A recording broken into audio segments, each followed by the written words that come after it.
10 citations. Thème, vertu.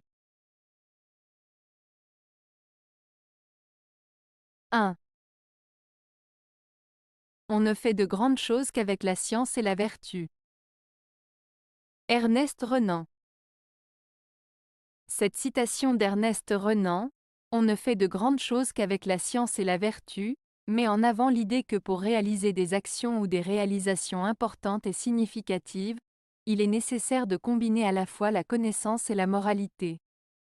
La science représente ici la connaissance, l'expertise, l'apprentissage et la compréhension des choses. Cela implique d'avoir une base solide de connaissances, de compétences et d'intelligence pour entreprendre des actions importantes et significatives. La vertu, quant à elle, renvoie à la moralité, à l'intégrité, à l'honnêteté et à la bonté. Cela signifie agir avec droiture, respecter des valeurs éthiques et morales, et avoir un comportement exemplaire dans ses actions. Ainsi, Ernest Renan souligne que pour accomplir de grandes choses dans la vie, il est essentiel de combiner ces deux éléments, la science pour la connaissance et la compétence, et la vertu pour la moralité et l'intégrité. C'est en alliant ces deux aspects que l'on peut espérer réaliser des actions importantes et bénéfiques pour soi-même et pour les autres. 2. Aimer ce qu'on se commande à soi-même. Johann Wolfgang von Goethe. Cette citation de Johann Wolfgang von Goethe signifie qu'il est important d'aimer et d'apprécier les choses que l'on se fixe comme objectif ou devoir, même si cela peut parfois être difficile ou contraignant. En d'autres termes, il s'agit d'accepter et d'aimer les responsabilités que l'on s'impose, car cela contribue à notre développement personnel et à notre épanouissement. Cela implique également de faire preuve de discipline, de volonté et de motivation pour accomplir ce que l'on s'est fixé comme tâche, même si cela peut parfois être exigeant. 3. Si les Français n'avaient point de vertu, je n'en dirais rien. S'ils n'avaient point de vice, ils ne seraient pas des hommes. Jean-Jacques Rousseau. Cette citation de Jean-Jacques Rousseau souligne l'idée que les Français, comme toute autre société humaine, possèdent à la fois des qualités et des défauts. En disant « Si les Français n'avaient point de vertu, je n'en dirais rien », Rousseau reconnaît qu'il y a des aspects positifs et louables chez les Français. Ensuite, en ajoutant « S'ils n'avaient point de vices, ils ne seraient pas des hommes », il souligne que la nature humaine est faite de qualités et de défauts, et que ces imperfections font partie intégrante de ce que signifie être humain. En résumé, Rousseau affirme que les Français, comme tous les êtres humains, sont à la fois vertueux et imparfaits, et que c'est cette dualité qui les rend authentiquement humains. 4.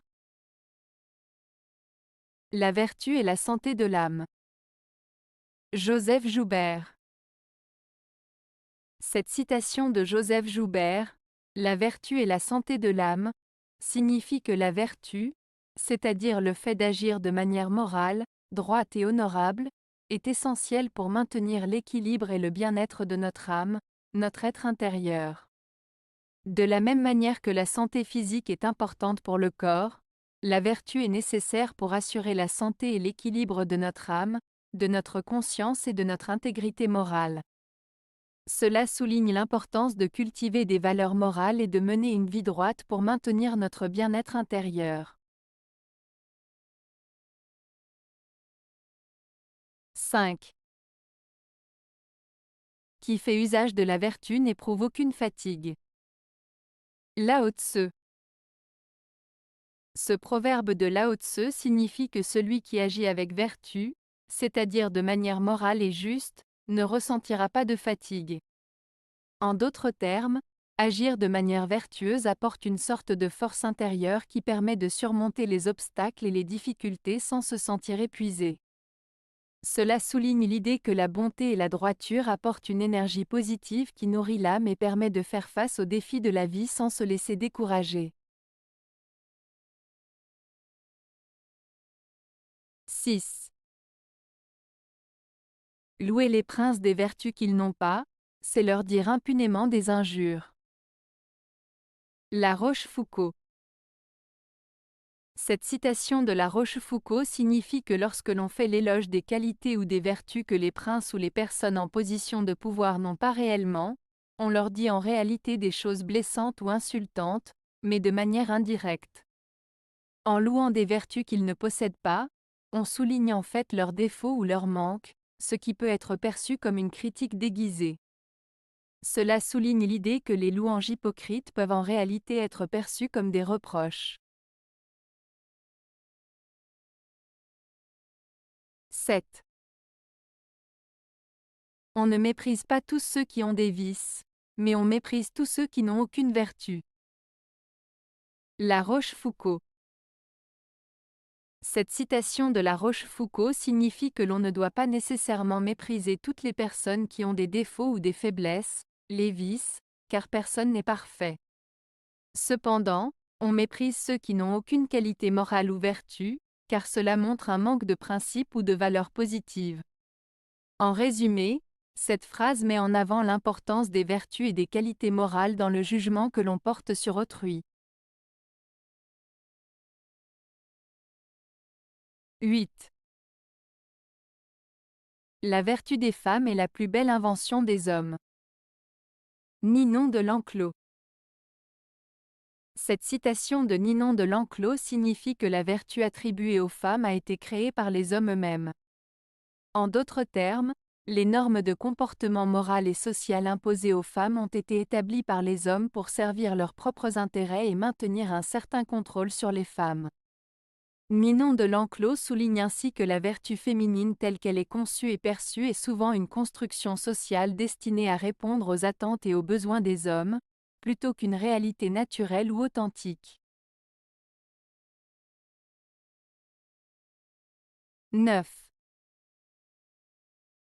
Comme les richesses de ce monde sont périssables, il n'y a rien de solide que la vertu et le bonheur. Voltaire.